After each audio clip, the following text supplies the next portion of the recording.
What if the most explosive rookie debut in recent NBA history wasn't just about raw talent? What if behind every three-pointer Kon Knueppel drained this season, there was a carefully engineered plan assembled over years, operating silently in the background, guiding every single shot, every single movement, every single moment that built towards something historic? Think about it for a second.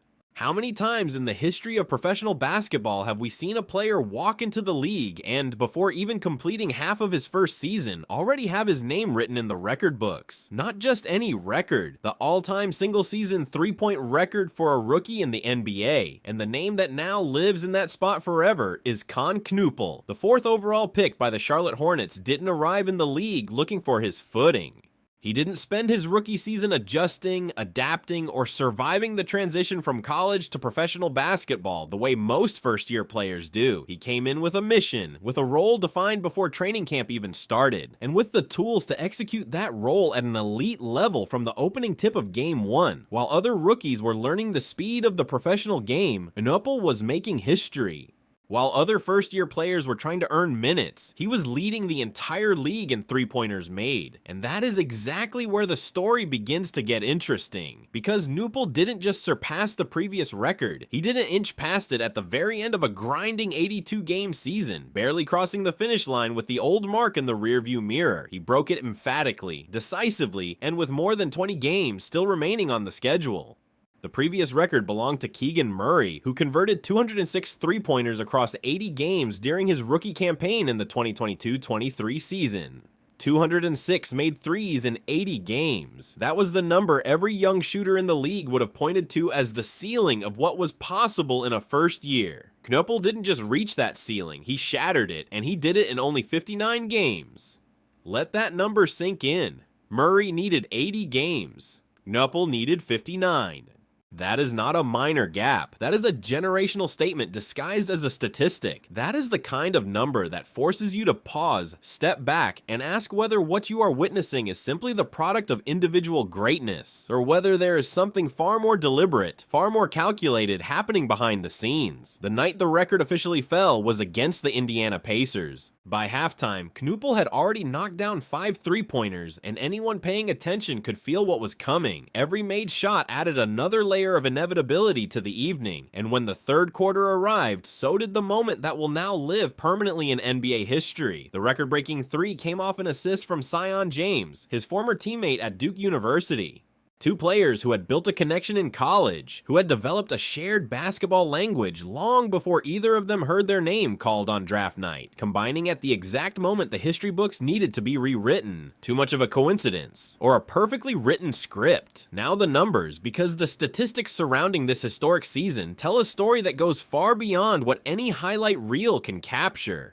At the time he broke Murray's record, Knueppel was shooting 6% from three-point range. To understand just how extraordinary that is, consider that the league average for three-point shooting typically sits somewhere between 36% and 37%. Players who spend an entire decade in the NBA working to refine their perimeter game are celebrated as elite if they can sustain 40% from deep over a full season. Knueppel, in his first year as a professional, was converting at 6%. That number alone would make him one of the most efficient shooters in the entire league, regardless of age or experience. And beyond the efficiency, he was also leading the entire NBA in made three-pointers, not just among rookies, but across every single player in the association, with 461 attempts at that point in the season. Every veteran, every established star, every perimeter player who had been in the league for years, Knueppel was ahead of all of them.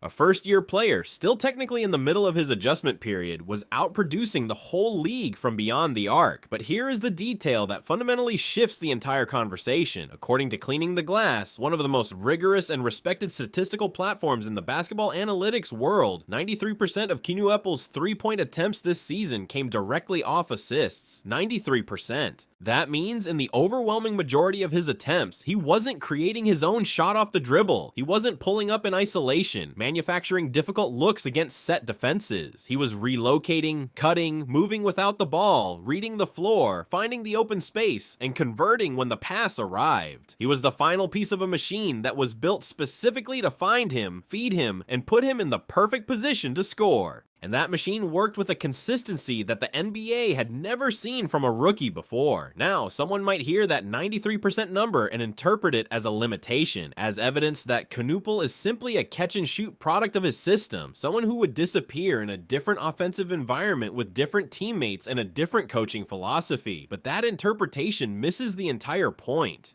Moving without the ball at an elite level is one of the most underappreciated and most difficult skills to master in professional basketball. Reading defensive rotations before the play develops, timing your cuts and relocations perfectly, arriving in the right spot at the right moment, and then converting the shot consistently under game pressure. These are skills that most players spend years, sometimes entire careers, trying to develop.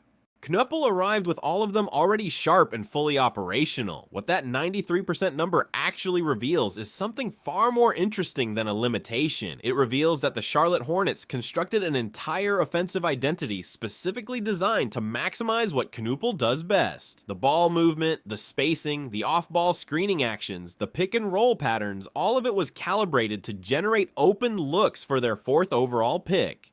The franchise didn't just select a player, they selected a profile, built a system around that profile, and surrounded him with the personnel necessary to make that system function at the highest possible level from day one. And the Zion James detail fits seamlessly into that larger picture. James and Knueppel weren't strangers learning each other's game for the first time in an NBA practice facility. They were former Duke teammates who had already built a deep and tested basketball relationship before either of them played a single professional minute. They already knew each other's timing, tendencies, preferences, and instincts on the court. When the Hornets assembled their roster, that existing chemistry was almost certainly factored into the equation. And when the record-breaking assist came from James to Knueppel in that 3rd quarter against the Pacers, it wasn't a sentimental coincidence. It was the most visible and celebrated moment of a partnership that had been quietly producing throughout the entire season. The Charlotte Hornets knew exactly what they were doing when they made Knueppel the 4th overall selection. They weren't drafting potential, they weren't betting on development. They were acquiring a finished product, an elite perimeter finisher who could slot immediately into their offensive system and elevate it from his very first professional game. The front office identified what they needed, found the exact player who fit that description, built the right environment around him, and then watched the results exceed even the most optimistic projections. This is what intelligent franchise building looks like in the modern NBA.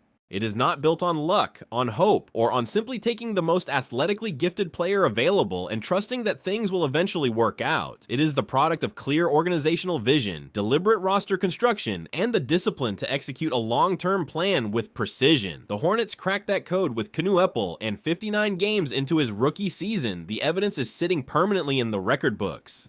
Does any of this diminish what Knueppel himself has accomplished? Not for a single second. The system creates opportunities, but it cannot manufacture conversions. The chemistry with James opens up shots, but it cannot make them. At the end of every possession, it is still Knueppel catching the pass, squaring to the basket, and delivering under the pressure of a professional defender contesting every attempt. The mental discipline, the mechanical consistency, the resilience to miss a shot and come right back and knock down the next one without hesitation. All of that comes entirely from him. The machine was built around his strengths, but he is the one who keeps the machine running at 6% efficiency. What we are watching with Kon Knueppel is the convergence of everything that makes contemporary basketball so endlessly fascinating. Individual excellence amplified by intelligent organizational thinking. Personal talent elevated to historic levels by deliberate team construction and strategic planning. A rookie performing at a record-shattering pace, not in spite of the system surrounding him, but in perfect and almost seamless harmony with every element of it. None of this happened by accident. Every decision, every personnel move, every schematic detail was made with intention. And the record books now reflect the outcome of all of that intention coming together at exactly the right time. So here's the real question worth sitting with. Is Kon Knueppel a generational talent who would have rewritten the rookie three-point record in any system, on any roster, in any NBA city? Or is he the ideal player for an ideal ecosystem? Someone whose greatness is fundamentally inseparable from the environment the Charlotte Hornets deliberately constructed around him? And does the answer to that question change how we understand and evaluate evaluate what he has achieved this season? Leave your take in the comments, because this is precisely the kind of conversation that makes basketball worth following beyond the surface level. And if you want to keep pulling back the curtain on the strategies, the organizational decisions, and the stories behind the numbers that define the modern NBA, subscribe and hit the notification bell. Because the game happening behind the game is always the most interesting one to watch.